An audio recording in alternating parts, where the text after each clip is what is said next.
नमस्कार। आपने पूर्णिमा से जुड़ी स्त्री का रहस्य के बारे में पूछा है।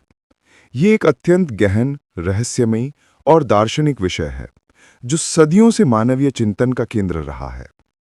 पूर्णिमा यानी चंद्रमा का पूर्ण रूप से प्रकाशित होना और स्त्री, ये दोनों ही सृष्टि के सबसे सूक्ष्म और गूढ़ रहस्यों को समेटे हुए हैं। इनके संबंध को समझने के लिए हमें ज्योतिष, पुराण, मनोविज्ञान और प्राचीन लोक मान्यताओं के सागर में गोता लगाना होगा। ब्रह्मांड में चंद्रमा एकमात्र ऐसा खगोलीय पिंड है जो सीधे सीधे पृथ्वी और उस पर निवास करने वाले प्राणियों, विशेषकर स्त्रियों को प्रभावित करता है। विज्ञान कहता है कि चंद्रमा का गुरुत्वाकर्षण समुद्र में ज्वार भाटा लाता है। चूंकि मानव शरीर का 70% भाग जल है, तो स्वाभाविक है कि चंद्रमा हमारे शरीर और मन पर भी अपना प्रभाव डालता है। स्त्री का शरीर और मन अपनी जैविक संरचना और संवेदनशीलता के कारण इस प्रभाव को और अधिक गहराई से अनुभव करता है। लेकिन ये तो केवल सतही विज्ञान है।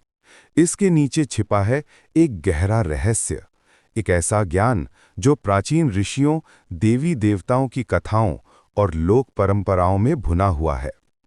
पूर्णिमा की स्त्री केवल एक जैविक इकाई नहीं, बल्कि एक रहस्यमयी शक्ति, एक देवी और ब्रह्मांड के चक्र का प्रतीक है। प्राचीन भारतीय ग्रंथों में चंद्रमा को सोम कहा गया है, जो मन, भावनाओं और अमृत का स्वामी है। पूर्णिमा का सीधा संबंध देवी के रूप में चंद्रमा की पत्नियों और शक्ति के विभिन्न रूपों से है। ज्योतिष के अनुसार चंद्रमा की 27 पत्नियां हैं, जो वास्तव में 27 नक्षत्र हैं। चंद्रमा हर रोज एक अलग नक्षत्र में विचरण करते हैं। पूर्णिमा का दिन वो होता है जब चंद्रमा अपनी सभी पत्नियों यानी नक्षत्रों के सार तत्व को आत्मसात करके पूर्ण प्रकाशित होता है। यहाँ स्त्री यानी नक्षत्र ऊर्जा के विभिन्न आयाम हैं और चंद्रमा यानी पुरुष उन आयामों को धारण करने वाला माध्यम है। पूर्णिमा की स्त्री इस संदर्भ में वो समग्र शक्ति है जो सभी 27 नक्षत्रों की ऊर्जा को एक साथ समाहित करती है। श्री सूक्त में वर्णन है कि समुद्र मंथन के दौरान जब लक्ष्मी जी प्रकट हुईं, तो वो कार्तिक पूर्णिमा की रात थी। इसीलिए इस पूर्णिमा को लक्ष्मी पूर्णिमा भी कहते हैं। लक्ष्मी समृद्धि, शांति और ऐश्वर्य की देवी हैं। पूर्णिमा की चांदनी में लक्ष्मी के वास की मान्यता है। यहाँ रहस्य ये है कि पूर्णिमा की शुभ और शीतल ऊर्जा स्त्री के उस रूप को दर्शाती है जो घर परिवार में समृद्धि और शांति लाती है। शरद पूर्णिमा की रात को सबसे विशेष माना जाता है। मान्यता है कि इस रात चंद्रमा पृथ्वी के सबसे निकट होता है और उससे अमृत की वर्षा होती है। भक्ति परंपरा में ये रात राधा और कृष्ण के महारास का प्रतीक है। राधा स्त्री ऊर्जा अर्थात ह्लादिनी शक्ति का परम स्वरूप है और कृष्ण परम पुरुषोत्तम। पूर्णिमा का पूर्ण चंद्र कृष्ण के समग्र प्रेम का प्रतीक है और उसकी किरणें राधा की भक्ति और प्रेम की शक्ति का।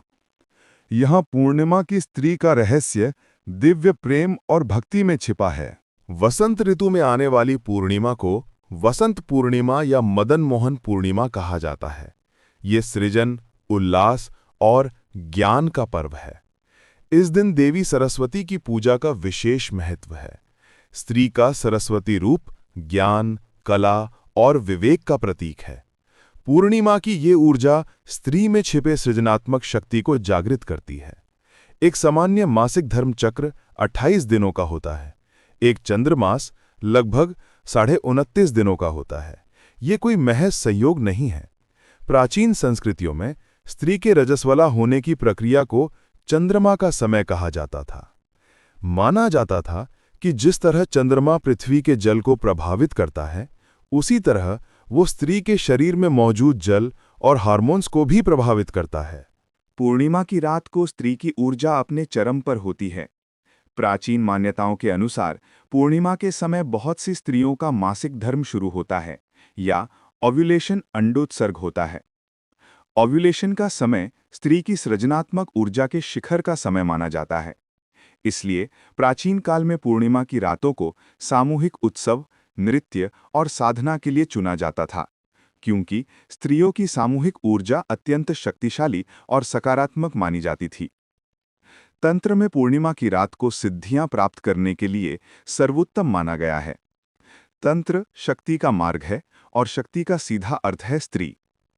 तांत्रिक साधनाओं में कुंडलिनी शक्ति को जागृत करने के लिए पूर्णिमा की ऊर्जा का उपयोग किया जाता है। कुंडलिनी, जो मूलाधार चक्र में सर्प के रूप में सोई रहती है, वो स्त्री ऊर्जा ही है। पूर्णिमा का पूर्ण चंद्रमा, सहस्रार चक्र, मस्तिष्क का शीर्ष का प्रतीक है। पूर्णिमा की रात को साधना करने से ये शक्ति आसानी से ऊपर उठती है और साधक को दिव्य ज्ञान की प्राप्ति होती है। प्राचीन चिकित्सा पद्धतियों और लोक मान्यताओं में ये विश्वास रहा है कि पूर्णिमा की रात गर्भधारण के लिए अत्यंत शुभ होती है। माना जाता था कि इस रात गर्भ में आने वाला शिशु चंद्रमा की तरह सौम्य, सुंदर, बुद्धिमान और प्रतिभाशाली होता है। चंद्रमा को मन का कारक माना गया है। पूर्णिमा आते आते स्त्री और पुरुष दोनों के मन में एक अजीब सा उत्साह, उत्तेजना या कभी-कभी अशांति भी देखी जा सकती है। स्त्रियां अपनी स्वाभाविक संवेदनशीलता के कारण इस ऊर्जा को और अधिक तीव्रता से महसूस करती हैं। पूर्णिमा की रात स्त्री का अंतर्ज्ञान अपने चरम पर होता है। प्राचीन काल में कबीलों की महिला शामन या दाइयां पूर्णिमा की रात को ही भविष्यवाणी करती थीं या जड़ी बूटियों को संग्रहित करती थीं, क्योंकि उनका मानना था कि इस रात उनकी शक्ति सबसे अधिक प्रबल होती है। पश्चिमी और भारतीय लोक कथाओं में पूर्णिमा की रात को चुड़ैलों के उत्सव का रात माना जाता है। दरअसल ये एक विकृत मिथक है। प्राचीन काल में जो स्त्री शामन या बुद्धिमती स्त्रियां थीं, जो प्रकृति के रहस्यों को जानती थीं और पूर्णिमा की रात को सामूहिक साधना करती थीं, बाद में ईसाई और पितृसत्तात्मक समाज ने उन्हें ही चुड़ैल का नाम दे दिया।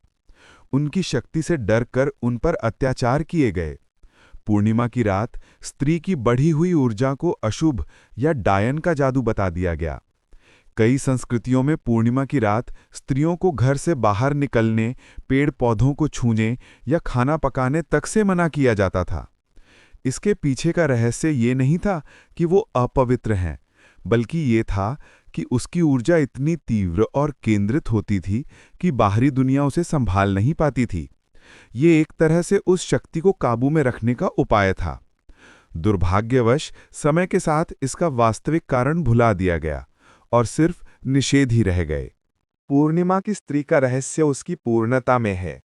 जिस तरह पूर्णिमा का चंद्रमा अपने संपूर्ण प्रकाश के साथ अंधेरी रात को आलोकित करता है, उसी तरह एक स्त्री अपनी समग्र शक्ति, ममता, कोमलता, सहनशीलता, क्रोध, प्रेम, सृजन और विनाश की शक्ति से इस सृष्टि को संचारित करती है।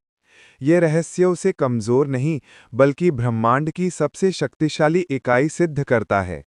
इसे समझना केवल स्त्री को नहीं, बल्कि स्वयं प्रकृति और इस ब्रह्मांड के रहस्य को समझना है।